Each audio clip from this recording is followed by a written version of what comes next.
亲爱的观众老爷们，大家好呀，我是你们的现女友九九。作为一个平日宅在家里看动漫的长腿美少女，喜欢一些英俊潇洒的纸片人美男子也是情有可原的吧，对吧？那么今天给大家带来的这部画风精致的经典老番，里面的角色可以说是个个都是俊男靓女，他就是吸血鬼猎人蒂。故事的开始是一个庄园主的女儿，名为夏洛特的美丽少女被吸血鬼贵族梅耶尔劫持。为了救回女儿夏洛特，庄园主以2000万美金作为报酬，分别雇佣了2队吸血鬼猎人前去解救。他们分别是马克思兄妹5人组和吸血鬼猎人蒂。蒂就是我们的男主角。这个一袭黑衣的俊美男人是吸血鬼与人类女子所生的混血，他拥有着常人所不及的身手和苍白俊美惊为天人的容貌。而马克思兄妹5人组则是技艺超凡的职业猎人，他们跟随着梅耶尔所乘坐的贵族马车一路前进，来到了一处村庄，却发现村庄里的人全部被转化成了吸血鬼。几个人面对着成群的吸血鬼大展身手，轻轻松松就解决了所有的敌人。就在这里，兄妹5人第一次与蒂照面，2队人马互相报上自己的名号。5兄妹中的大哥决定放任蒂先一步离开，自己则跟在后面，想要坐收渔翁之利。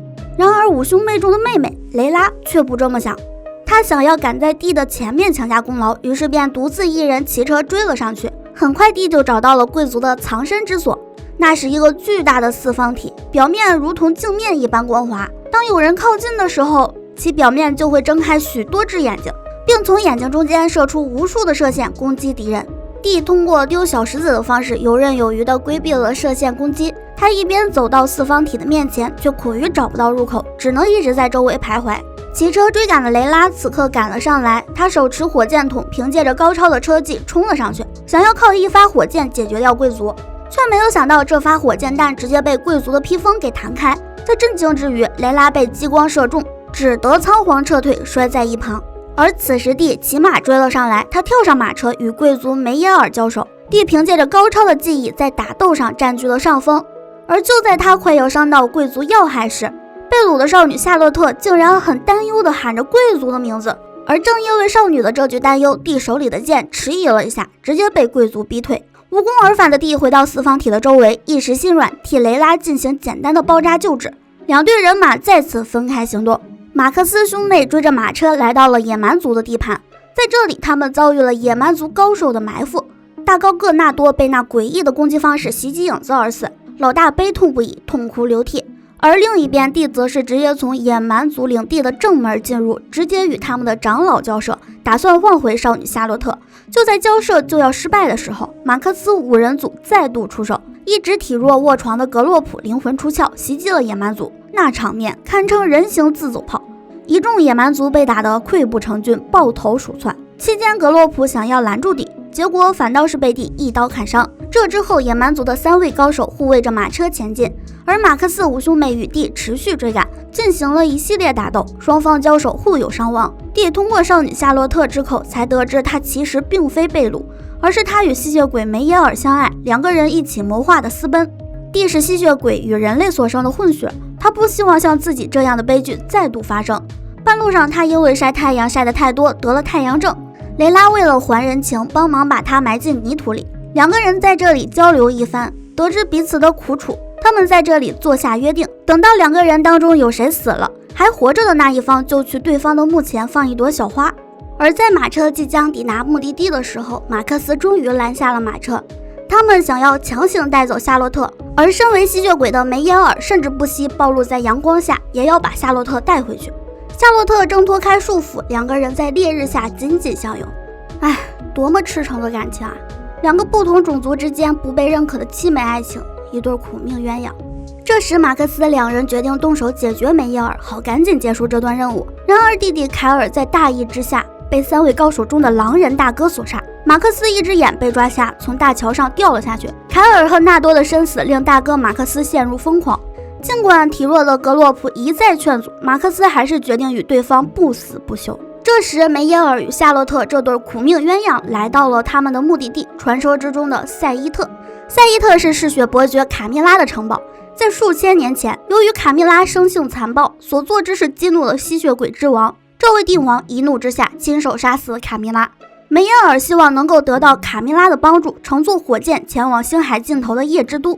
这个所谓的夜之都其实就是月球。数千年前，吸血鬼贵族们曾在月球上享乐，而现在那里衰败的只剩下一片废墟。正是因为如此，在那片无人的废墟当中，梅耶尔和夏洛特不用再受他人世俗的眼光，在那里不会有人再反对他们相爱。可惜的是，这对苦命鸳鸯的想法是好的，但卡米尔还打着自己的小算盘。他被吸血鬼之王杀死，需要少女的鲜血才能复活，因此他支开梅耶尔，对潜入城堡的所有人设下幻境。这种幻境会发掘出人类心中最不愿面对的那个人。梅耶尔在幻境中看到了自愿被带走的夏洛特，夏洛特看到废墟中的梅耶尔，蒂看到了自己的母亲，雷拉看到年幼的自己，而马克思则看到了已经死去的纳多和凯尔。不得不说，马克思真的是一个重情重义的人。他陷入幻境当中无法逃脱，被卡米拉杀害后成了吸血鬼。变成吸血鬼的马克思受到卡米拉的控制，他以雷拉的性命作为要挟，想要拦住蒂，结果被赶来的格洛珀自爆以命换命。同一时间，被幻象迷惑的夏洛特倒在了血泊当中，他的鲜血滋养着卡米拉的身体，这个嗜血伯爵夫人复活了。强大的卡米拉压制着蒂，试图唤醒蒂身体的吸血鬼血脉，然后将他作为自己的仆人，结果偷鸡不成蚀把米。原来蒂是吸血鬼之王的孩子，血脉觉醒使他挣脱了束缚，蒂一刀砍断了卡米拉的灵魂，而另一侧的梅耶尔则是砍掉了卡米拉的肉体，两个人合力将卡米拉彻底斩杀。至此，这个嗜血伯爵夫人彻底死亡。战斗结束了，城堡因为卡米拉的死亡而开始倒塌。